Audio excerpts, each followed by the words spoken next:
ஹாய்ங்க, எல்லாம் எப்படி இருக்கீங்க? நல்லா இருப்பீங்க நம்புகிறேன். இன்றைக்கி நம்ம வீட்டில் அகத்திக்கீரை பொரியல் பண்ணதான் ரெசிபி வீடியோ. இது வந்து புளிக்குழம்பு கூட நான் செஞ்சுருந்தேன். சரி, இது ஒரு வீடியோவாக போட்டுக்கலாமே அப்படின்னு சொல்லிட்டு தான். அகத்திக்கீரை வந்து பேர்லேயே அகத்தை சுத்தம் பண்ணுறது அப்படின்னு சொல்லுவாங்க. ஆனால் வந்து சில பேர் அந்த நாட்டு மருந்து எடுத்துக்கிறவங்களாம் சாப்பிடக்கூடாதுங்கிற மாதிரி சொல்லுவாங்க. மற்றபடி வாரத்தில் ஒரு டைம் எடுத்துட்டா உடம்புல இருக்கிற ஹீட்டு எல்லாம் குறைக்கும். வாய் புண்ணு, வயிற்று புண்ணெல்லாம் சுக்குட்டிக்கீரை எப்படி சரி பண்ணுமோ அது மாதிரி அகத்திக்கீரையும் சரி பண்ணுங்க. அடிக்கடி எடுத்துக்கிட்டால் கொஞ்சம் சிரமம், ஒரு மாதிரி இருக்கும்பாங்க. அப்புறம் பிபி, சுகர், கொலஸ்ட்ராலெல்லாம் கண்ட்ரோல் பண்ணணுன்னுலாம் சொல்கிறாங்க. ஆனால் ட்ரிங்க் பண்ணிவிட்டு இந்த கீரை எடுத்துக்கூடாது, கொஞ்சம் ஆபத்தில் முடியும்னு சொல்லுவாங்க. மற்றபடி இது ரொம்ப நல்ல கீரை தான். அகத்தை சுத்தம் பண்ணுற கீரை அப்படின்னு சொல்லுவாங்க. கீரைகள்லேயே முதல் வகை அப்படின்னுலாம் கூட சொல்கிறாங்க. இதுக்கு வந்து நம்ம கீரை பொடி பொடியாக வந்து முதல்லே வாஷ் பண்ணிட்டு கட் பண்ணி வச்சுக்கலாம். அப்புறம் சின்ன வெங்காயம் நிறையவே சேர்த்தலாம். நான் கீரை அதிகமாக இருந்ததுனால அளவாக எடுத்திருக்கேன். ஒரு 10-15 சின்ன வெங்காயம், பச்சை மிளகாய் தான். கடுகு, தேங்காய் எண்ணெயில் செஞ்சிங்கன்னா சூப்பராக இருக்கும். தேங்காய் எண்ணெய் விட்டு கடுகு பொரிஞ்சிட்டு கொஞ்சமாக சீரகம் போட்டுட்டு சின்ன வெங்காயம், பச்சை மிளகாய் தூவிட்டு வணக்கிட்டு இந்த தண்ணி இல்லாமல் கீரையை வந்து நம்ம அப்படியே போட்டுக்கலாம். போட்டு ஒரு பெரட்டினதுக்கப்புறமா தண்ணி தெளித்து நான் வீடியோவில் நீங்கள் பார்த்தீங்கனாலே தெரியும், கம்மியாக தண்ணி தெளித்து தான் நான் வந்து வேக வச்சுருப்பேன். 4-5 தடவை தெளித்தாலும் தப்பில்லை.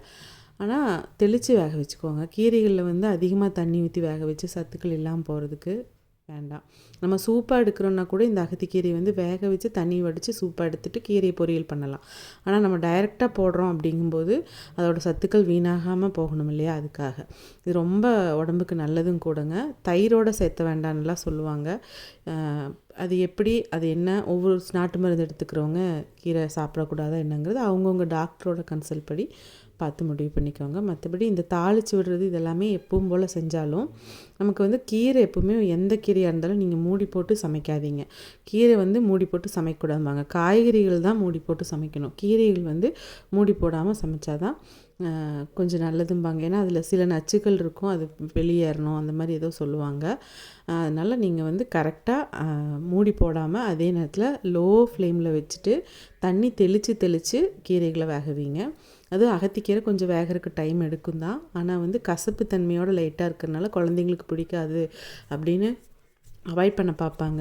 இதை நீங்கள் சூப்பாக கூட அவங்களுக்கு கொடுக்கலாம். இல்லைன்னா இந்த மாதிரி தேங்காய் பூ கொஞ்சம் சேர்த்தி, கீரை எவ்வளோ இருக்கோ அதை விட 2 மடங்கு அதிகமாக தேங்காய் பூ போட்டுக்கிட்டிங்கன்னா அந்த ஒரு துவர்ப்பு மாதிரி இருக்கிறது வந்து தெரியாமல் இருக்கும். மற்றபடி இந்த கீரையில் அவ்வளோ சத்துக்கள் இருக்குதுங்க. கண்டிப்பாக இந்த மாதிரி கீரைகள் கிடைக்கிறப்போ வேண்டாங்காமல் ஒதுக்காமல் குழந்தைங்க சாப்பிட்ற மாதிரி எப்படி பண்ணலாமோ அந்த மாதிரி பண்ணி கொடுங்க.